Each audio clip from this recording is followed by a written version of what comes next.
Sometimes one small thing can turn around the entire experience. Sometimes we just recognize that, oh my God, how did I not know this? It's actually something so small that totally shifted my experience. And I've been stuck for weeks, for months, not knowing this, doing the same thing over and over again that was not working for me. So in this video, I'm going to share with you today the one piece of information that's going to make all the difference in being able to shift your thinking, to be able to help your child fall asleep independently and stay asleep so that you can reap the benefits of good sleep, a nice falling asleep session for your child, and a nice evening for you and your partner to be able to just enjoy and refresh and recharge so that when you wake up in the morning, you're going to have a full tank to be able to meet your child again.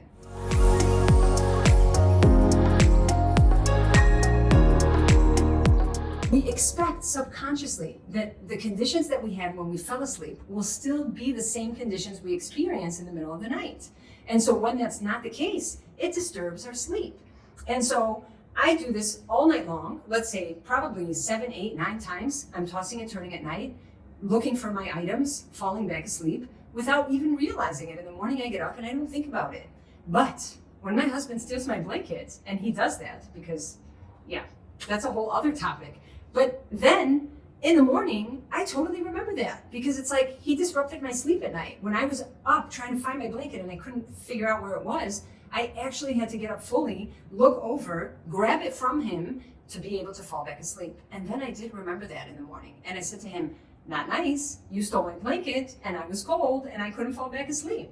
So just understanding that, just recognizing that when the conditions that we have when we fall asleep are not the same conditions we experience in the middle of the night, that's going to disrupt our sleep. So I want you to think about that because many times we think that our children are not able to sleep in their beds because it must be the mattress. The mattress isn't comfortable. Like they love sleeping on me and it's cozy and it's soft and it's warm and it smells like me. And so that's what my child wants. But the truth is, it's not about that. It's actually about the conditions in falling asleep being those same conditions throughout the night. And whenever those conditions change, that's going to create a disruption in our child's sleep. So I want you to think about this and how it relates to you. What is it about your child's falling asleep process that is not consistent throughout the night? Because whenever it's not consistent, that's going to create disrupted sleep. Now, I know what you're thinking. You're thinking, that's not true. It has to do with comfort because it probably means if I'm comfortable, I can sleep. And if I'm not comfortable, I'm not going to sleep. But that's also not true. We are a family that loves to go camping. And so when we go camping, I mean like hardcore camping. We're like sleeping in a tent on the ground, nothing fancy. And so it's super uncomfortable, especially for me with the aches and pains around sleeping on the ground. But if I've fallen asleep in certain conditions throughout the night, even though I'm not comfortable and I'm like, oh, my neck, my back, because I don't have my fancy pillow and I don't have my wonderful blanket, I actually take my backpack, flatten out my clothes, stick it under my head, and that's my pillow for the night. So it's not comfortable. But I'm aware. I'm aware that I fell asleep that way. And so throughout the night that I'm camping, I'm subconsciously able to stay asleep, even though it's not comfortable, because the conditions are the same conditions I had when I fell asleep. That's the why. Why can't we put our child down asleep already? Because we need the child to fall asleep in the same conditions that he'll be sleeping throughout the night. So if you're going to hold your baby to sleep all night, go for it. But if you expect to put your baby down in their bed, then they cannot fall asleep on you. It's going to create wake-ups throughout the night, and the crutch itself becomes less and less effective as your child gets older. So now let's talk about timing, because that's another key point we want to put focus on. We think sometimes if I just stretch my child a little longer, he'll be so tired, and he'll fall asleep so easily. And we hope that that's the truth, but actually that's not the truth. That's far from the truth. We say perfect timing produces no crying. And for those of you who are following me, you've probably heard that quite a few times. So perfect timing. Now, I'm not talking about hyper-focusing on the clock or being really nervous because things aren't working out exactly as you want them to. You just want to get to know your baby. So if you start to notice that your baby's eyebrows are getting red after 2 hours of being awake, you've probably missed the boat by a few minutes. So pay attention to your child and recognize when they are tired. We don't want to hyper-focus on the clock because none of us want to be put in a box. But we do also want to be conscious of understanding our child and their cues. So if we wait too long, that will backfire. Stretching our child until they are so tired is not the way we want to go about this. Having your child being able to fall asleep in 2 seconds or less is not the goal. The goal is to be able to put your child down, relaxed, yet awake, and for them to be kind of exploring and mumbling and staring out into the ceiling for about 10 to 15 minutes and fall asleep comfortably on their own.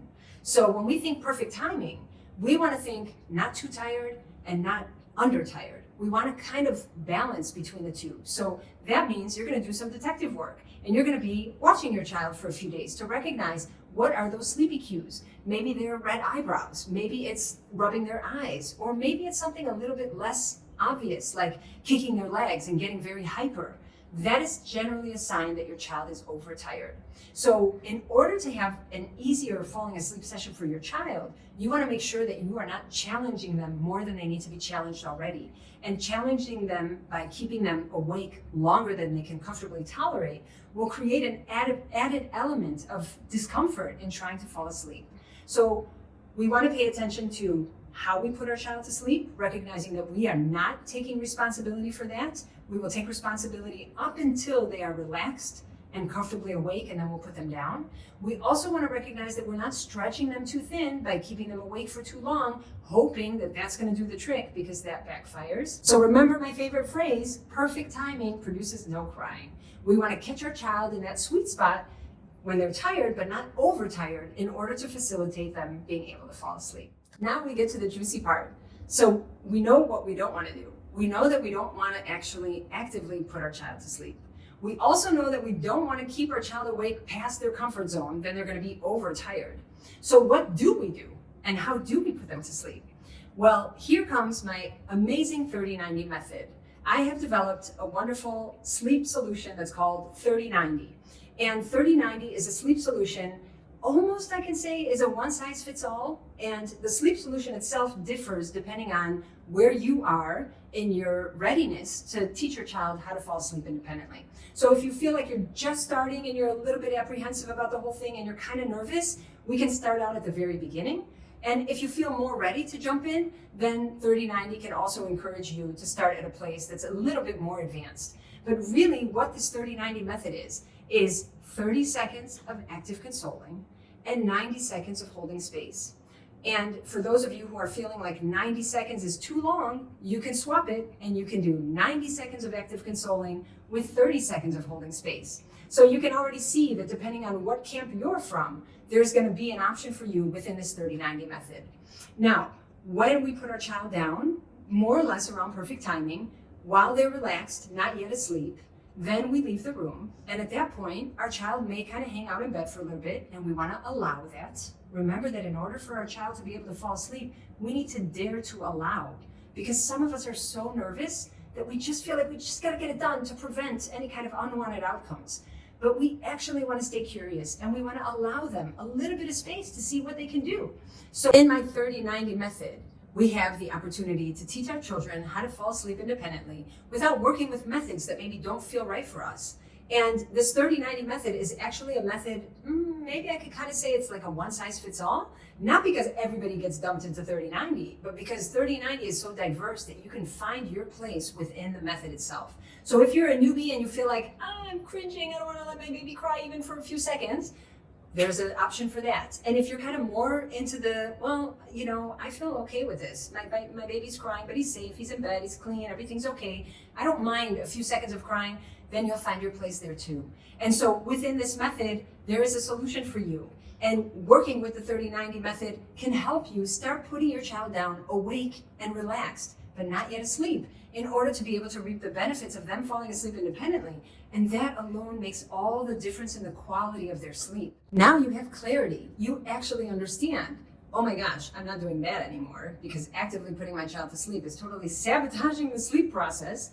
And I know about perfect timing, so I'm not going to stretch my child too thin, hoping that if he goes to bed super late, then I'll have a good night, because that also backfires. I actually can use the 30-90 method to help get my child to sleep independently and stay sleeping through the night. And so I invite you, if you are interested, to check out my online digital course. There's an entire module on my 30-90 method explaining it to the last detail so that you can find what's best for you and your family. I hope this video was insightful. I look forward to seeing you in the next video. For those of you who haven't subscribed yet, please subscribe to my channel, help support me, support other families, and thank you for being with me.